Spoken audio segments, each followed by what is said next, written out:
பெயர் கோ கிருஷ்ணன். நான் 10ஆம் வகுப்பு ஆ பிரிவை படிக்கின்றேன். நமது இந்தியாவை பெருமைக்குரியதாக ஆக்கும் இந்தியர்களை பற்றி நான் பேச வந்துள்ளேன்.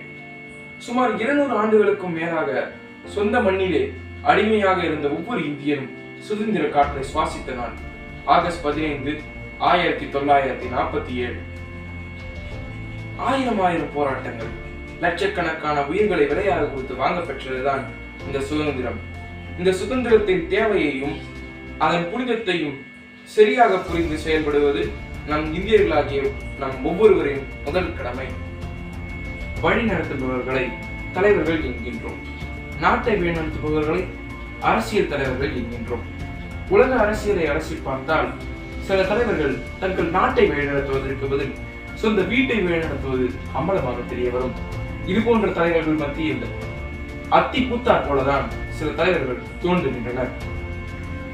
தொடக்கப்பள்ளி வரை மட்டுமே கல்வி கற்ற ஒருவர் ஒரு மாநிலத்தின் முதலமைச்சரான கதையை கேட்டிருக்கிறீர்களா? ஆம், அவர்தான் நம் கர்ம வீரர் காமராஜர். ஓர் தமிழர், ஓர் இந்தியர். இது போன்ற இந்தியர்கள் மேலும் பலர் உள்ளனர். நமது இந்தியாவை பெருமைக்குரியதாக ஆக்கும் அவர்களை பற்றிதான் இன்று நாம் பேச உள்ளோம். குழிக்குள் ஆயுதம் வைத்து பதுக்கி தாக்கியவர்கள் மத்தியில் மொழிக்குள் ஆயுதம் வைத்து தாக்கியவன் நம் பாரதி. ஓர் இந்தியன். பட்டினி கிடந்தாலும் பசியால் விழுந்தாலும் கட்டி இழுத்து கை கால் முறித்து அங்கம் பிறந்து இறந்து துடித்தாலும் என் கொங்கு தமிழை பேச மறப்பேனோ என்று கர்ஜித்த காலை பாரதி.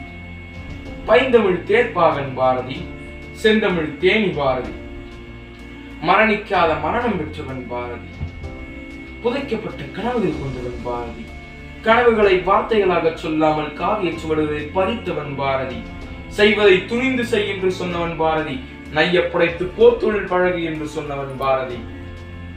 தமிழரின் வீரர் கொஞ்சமும் மிச்சமில்லாமல் பிறந்து வாழ்ந்தவன் பாரதி.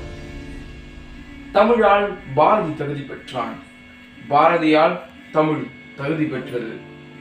உலகையே ஆளும் கூகுள் நிறுவனத்தின் தலைமை செயல் அதிகாரி, அதாவது CEO சுந்தர் பிச்சை ஓர் இந்தியர், அதிலும் ஓர் தமிழர்.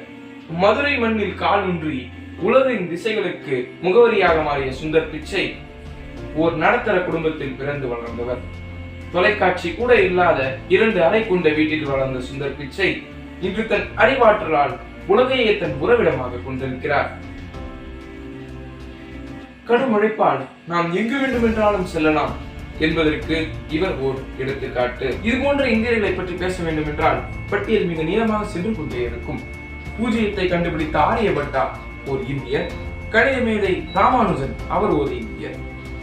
நான் பிறந்தேன் அரும்பெரும் சக்தியுடன், நான் பிறந்தேன் நற்பண்புகளுடன், நான் பிறந்தேன் கனவுகளுடன், வளர்ந்தேன் நல்ல எண்ணங்களுடன், நான் பிறந்தேன் ஆராய்ச்சி உள்ளத்துடன், நான் பிறந்தேன் உயரிய எண்ணங்களை செயல்படுத்த, நான் பிறந்தேன் ஆகாய உச்சியில் பறக்க, நான் பூமியில் ஒருபொழுதும் தவழ மாட்டேன், தவழவே மாட்டேன், ஆகாய உச்சியில் தான் என் லட்சியம், பறப்பேன், வாழ்வில் பறந்து கொண்டே இருப்பேன்.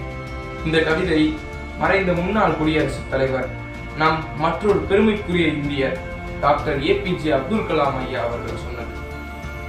இந்த கவிதையில் இருந்தது போலவே அவர் பறந்து கொண்டே இருந்தார். தன் வாழ்நாள் முழுவதும் அவர் பறந்து கொண்டே இருந்தார். தன் கனவுகளுடன் அவர் பறந்து கொண்டே இருந்தார். பல மரங்களை நட்டு இயற்கையின் தேவையை உலகிற்கு எடுத்துரைத்தார் இந்த இந்தியர். மகாத்மா காந்தி அகிம்சையை பற்றி யாரிடமிருந்து கற்றுக்கொண்டார் என்று உங்களுக்கு தெரியுமா? மகாத்மா காந்தி அகிம்சையை பற்றி டால்ஸ்டாயிடமிருந்து தான் கற்றுக்கொண்டார். ஒருமுறை டால்ஸ்டாயும் மகாத்மா காந்தியும் நேரில் சந்தித்தனர். அப்போது மகாத்மா காந்தி டால்ஸ்டாயிடம் கேட்கிறார், டால்ஸ்டாய் அவர்களே, இந்த கரும்பொருட்கள் நேர்மை, ஒழுக்கம், ஏன் அகிம்சையை கூட நான் உங்களிடமிருந்து தான் கற்றுக்கொண்டேன். இந்த கரும்பொருட்கள், உங்கள் புத்தகங்களை படித்து கற்றுக்கொண்ட இந்த கரும்பொருட்களை நீங்கள் எங்கிருந்து எடுக்கிறீர்கள் என்று கேட்டபோது டால்ஸ்டாய் சொன்னார், மகாத்மா அவர்களே, இந்தியாவில் உள்ள தமிழகத்தில் உள்ள ஒரு தமிழ் புலவன் திருவள்ளுவர் எழுதிய திருக்குறள் தான் ஐயா எடுக்கிறேன் என்று சொல்ல வியந்து போனார் மகாத்மா காந்தி. அந்த திருக்குறளை படிக்கவாவது நான் ஒரு தமிழனாக பிறக்கவில்லையே என்று வருந்துகிறேன் என்று சொன்னார் மகாத்மா காந்தி. அப்படிப்பட்ட ஓர் இந்திய தமிழ் புலவர் Thiruvalluvar. Chess grand master Viswanath Anand ஒரு இந்தியர். பேட்மிண்டன் வீராங்கனை PV சிந்து ஒரு இந்தியர். உலகிலேயே சேட்டலைட்டுகளை எடை குறைவாகவும் சிறியதாகவும் தயாரித்த ரஃபிக் அவர் ஒரு இந்தியர். வாஸ்கோ ட காமா இந்தியா வரும்போதும் அவர் திரும்பி கலிபோர்னியா செல்லும் போதும் அவருக்கு வழிகாட்டிய ஓர் வழிகாட்டல் மாலுமி அவர் ஒரு இந்தியர். இது போன்ற இந்தியர்களை பற்றி பேச வேண்டும் என்றால் பட்டியல் மிக நீளமாக சென்று கொண்டே இருக்கும். எனவே வாழ்க தமிழ், வாழ்க இந்தியா, வாழ்க இந்தியா, வளர்க தமிழ் என்று கூறி என் உரையை முடித்துக் கொள்கிறேன். நன்றி, வணக்கம்.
जनगण अधिनायक जय हे भारत भाग्य विधाता। पंजाब सिंध गुजरात मराठा द्राविड उत्कल बंगा। विंध्य हिमाचल यमुना गंगा उच्चल जलधि तरंगा।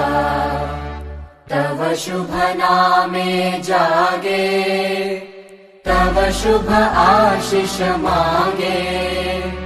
गाहे तव जय गाथा जन गण मंगलदायक जय हे भारत भाग्य विधाता। जय हे जय हे जय हे जय जय जय जय हे।